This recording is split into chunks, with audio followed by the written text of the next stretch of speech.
When we're sketching polynomials, the important thing is to understand what the lead coefficient of your polynomial or your equation is and understanding what degree it is. Because if you know those two things, you at least have an idea of the end behavior and where it should kind of start and finish. We also need to look at single and double roots to help us sketch these. So if you're looking at the first one, just looking at the equation, the lead coefficient, even though there's no number there, is a 1. So the lead coefficient is positive. The degree, now we don't need to actually multiply all of this out. Like if we multiply it all out and put it into standard form, we could easily see what the degree is. But if you just look at it, how many x's do we have that we would multiply together? We have 1, 2, 3. So the degree, it's a third degree, but more importantly, it is odd. So then the last thing we need to do is understand what our zeros are, or our solutions. So because it's already in factored form for us, we look at each factor and we would solve for each one equaling 0. The first one is just x by itself, so x is 0. If you solved or set x plus 2 equal to 0, x would be negative 2. And the last one, x would be positive 4. So those are our 3 zeros. So I'm going to go ahead and plot those on the graph.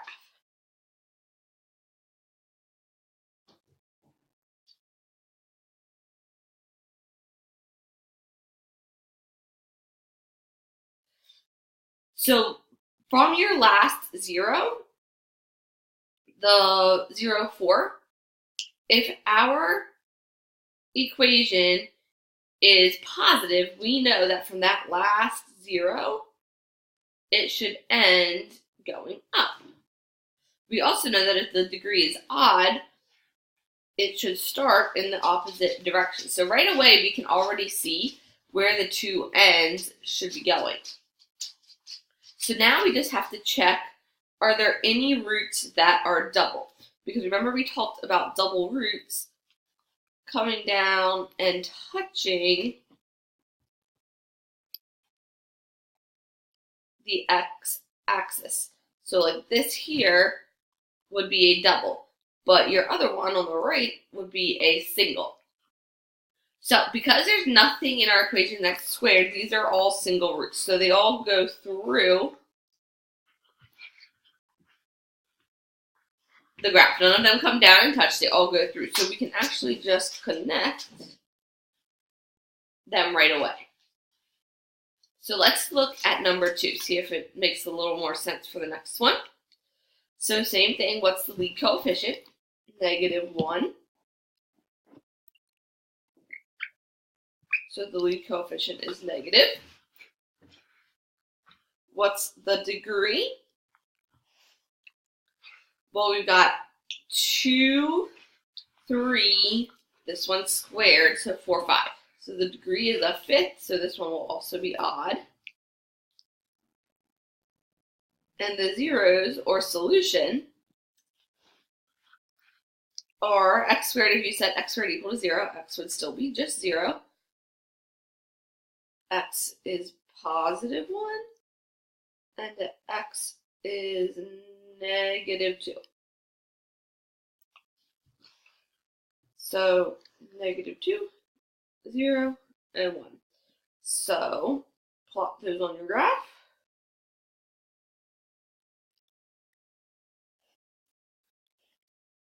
So this polynomial has a negative lead coefficient, so that means from the last 0, it's going to end going down.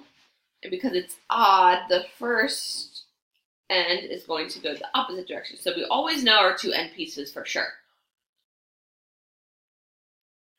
But then, if we're looking at our equation, anything that is squared is going to be one of those double roots that comes down and touches your graph. So this factor and this factor, whatever those solutions are going to be double roots.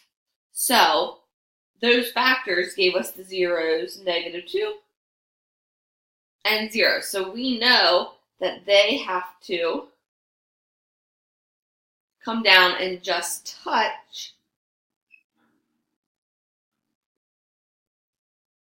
the graph, but 0 goes through. This is super sloppy. Let me just fix this real quick. 2.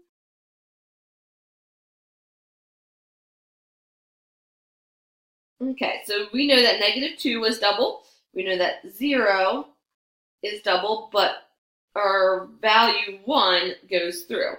So we can almost just connect those, and then we're done.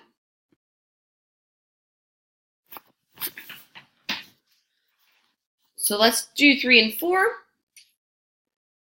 So 3, lead coefficient is negative.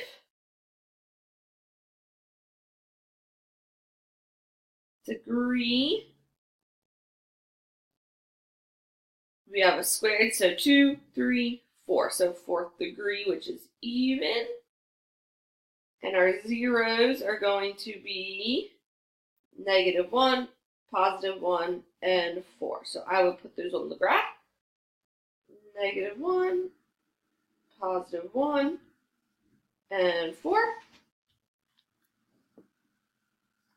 It's negative, so it's going to end going towards -infinity. It's even, so it's going to start also coming from -infinity. We do have a double at -1. So -1 is the one that comes up and touches, but all the rest go through. And that's it. It does not have to be perfect, look exactly the same as the person next to you, but it does need to be positive or above the x-axis when it's supposed to, and be below or negative the x-axis when it's supposed to. Those are what the pieces that I'm looking for. So the last one, number 4, lead coefficient, +3, degree,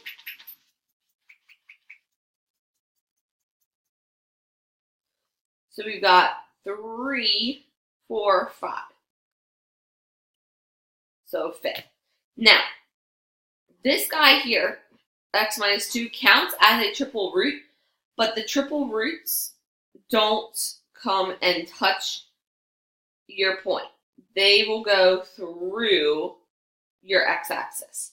So we don't have to worry about when we're graphing that coming up and touching. It just acts as a normal root. It would just count 3 times. So those you can't really look for if you guys are doing synthetic division. But your zeros would still be 2, -3, and 4. So -3, 2, 4. It's positive, so from the last 0, it's going to end going up. It's an odd degree, so it's going to start coming from -infinity. So we actually don't have any like double roots where it comes up and touches, I guess, if you want to say. So they're actually all going to go through the x-axis. So that's it. So the important thing is getting the lead coefficient, the degree, plotting your zeros, and then from there, sketching your ends and trying to figure out what happens in the middle.